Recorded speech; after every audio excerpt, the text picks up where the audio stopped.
niseme Kinondoni umetusifia hapa kwamba hatujapata chafu na vitu kama hivyo. Kinondoni ni moja ya halmashauri zinazokusanya vizuri kodi. Okay. Mapato ya Kinondoni nikikwambia unaweza ukaingia chini ya meza. Tumefikia hatua sasa tunajadili kukusanya bilioni 70 kwa Kinondoni kwa financial year. Mwaka jana tumekusanya 65 plus. Mwaka wa fedha.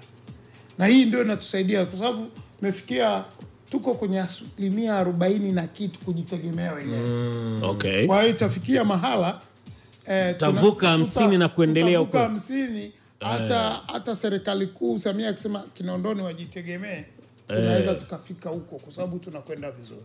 Mnakwenda vizuri. Sababu tunazidi kuimarisha vyanzo vyetu vya mapato.